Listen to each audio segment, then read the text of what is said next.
نحمده ونصلي على رسوله الكريم أما بعد يا أيها الذين آمنوا كتب عليكم الصيام اے ایمان والو تم پر روزے فرض کیے۔ روزوں کی فرضیت کا مقصود جو اللہ پروردگار کے حضور ہے وہ یہ ہے کہ مومن روزہ رکھنے والا متقی ہو جائے۔ اللہ سبحانہ و تعالیٰ اسے متقی کرتا ہے، اور مومن ہے جو اللہ کے حکم میں متقی ہو جاتا ہے۔ دونوں کا مقصود پورا ہو گیا تو یہ روزہ ہے۔ فرمایا روزہ میرے لیے ہے، اور روزے کا صلہ میں اللہ پروردگار ہی دیتا ہوں۔ صلہ دینے والا بڑا ہے، اور صلہ جو وہ دیتا ہے وہ مومن کو نصیب ہوتا ہے۔ مومن بھی بڑا ہو جاتا ہے جب اللہ پروردگار سے صلہ لیتا ہے۔ اس صلے میں دو چیزیں ہیں، مومن کو اللہ پروردگار ظاہری جنت دیتا ہے، اور حقیقت رحمت محبت میں اپنی رضا دے کر اسے وہ عطا کر دیتا ہے جو ابدی زندگی کا سرمایہ ہے۔ یہ دولت کا حصول بڑا آسان ہے، لیکن یہ مومن کے لیے ہے، یہ آسان شیطان کے لیے نہیں ہے۔ شیطان تو اس لیے مارا گیا کہ آسانی جو اللہ پروردگار دے رہا ہے، شیطان جو ہے اس آسانی سے بھاگتا ہے۔ وہ آسانی روزے میں یہ ہے، روزہ پہلوں کے لیے بھی فرض تھا، ہمارے لیے بھی فرض ہے۔ روزے کی آسانی یہ ہے کہ اس میں اللہ پروردگار کا محض حکم ہوتا ہے، وہ ماننا ہے، حکم میں حلال چھوڑنا ہے۔ جب کوئی حکم میں حلال وقتی چھوڑ دیتا ہے، صبح سے لے کر شام تک دن میں حلال چھوڑ دیتا ہے اور اسے اللہ کے حکم میں حرام جانتا ہے، تو یہ آسانی اللہ پروردگار نے عمل میں تو رکھی ہے کہ ہم دن کو حلال جانتے ہیں، رات کو بھی حلال ہی جانتے ہیں۔ یہ تو ہماری عارضی زندگی ہے نا۔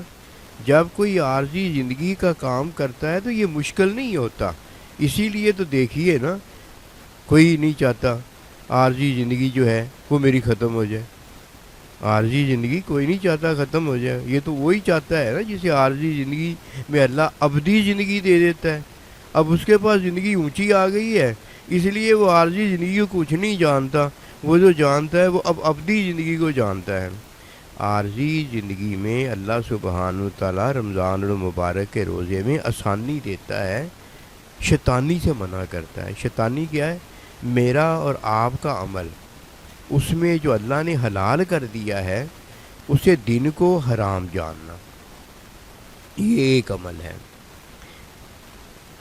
اس ایک عمل میں کھانا حلال ہے لیکن ہم روزے میں حرام جانتے ہیں، پینا حلال ہے لیکن روزے میں ہم پینا حرام جانتے ہیں، مباشرت کرنا حلال ہے لیکن روزے میں ہم اسے حرام جانتے ہیں۔ یہ ہم نے نہیں جانا، یہ اللہ پروردگار نے حکم دیا ہے، اس حکم میں ہم نے اپنا عمل جو ہے اسے حرام جانا ہے کہ اب یہ عمل ہم نے اس لیے نہیں کرنا کہ اللہ پروردگار کا حکم ہے۔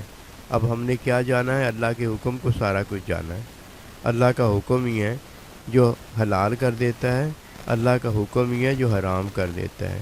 جس نے اس ایک حکم کو جان لیا کہ میں نے حکم اللہ کا مانا ہے، اب اللہ کا حکم ماننے میں کوئی چیز حلال ہے یا کوئی چیز حرام ہے، یہ میرا عمل ہے جو اسے حلال جانتا ہے اور اسے حرام جانتا ہے، یہ میرا عمل جانتا ہے، یہ میں جانتا ہوں۔ یہ میں جاننے والا کس میں جانتا ہے؟ جب کوئی اس بات کو پا جاتا ہے اس کا روزہ مکمل ہو جاتا ہے، وہ اس بات کو اللہ کے حکم میں جانتا ہے۔ روزے میں کیا دیا گیا؟ ایک اللہ کا حکم دیا گیا، اس حکم کے اندر ہم کیا کرتے ہیں؟ اپنے عمل کو حلال بھی جانتے ہیں، اپنے عمل کو حرام بھی جانتے ہیں۔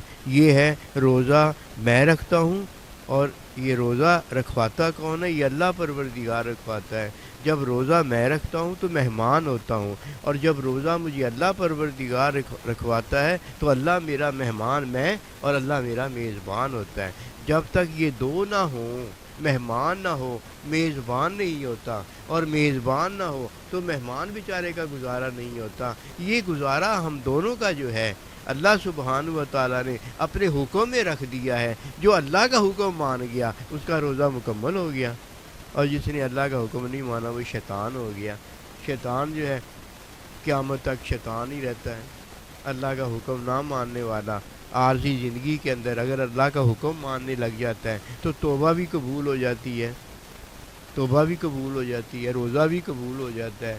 پھر روزے میں وہ نماز پڑھتا ہے کہ اللہ کا حکم مانتا ہے، نماز بھی قبول ہو جاتی ہے، پھر حج بھی قبول ہو جاتا ہے۔ پھر ساری عبادت اس لیے قبول ہو جاتی ہے کہ اس نے اللہ کا حکم مان لیا ہوتا ہے۔ حکم ماننے میں جب روزہ رکھتا ہے تو کھاتا پیتا وغیرہ نہیں ہے، یہ ہے وہ روزے کی تکمیل۔ لیکن جب حکم مان لیتا ہے تو نماز اب تعلیم میں پڑھتا ہے، حج اب تعلیم میں کرتا ہے، زکوٰۃ اب تعلیم میں دیتا ہے۔ یہ تو 11 مہینے کی بات ہے۔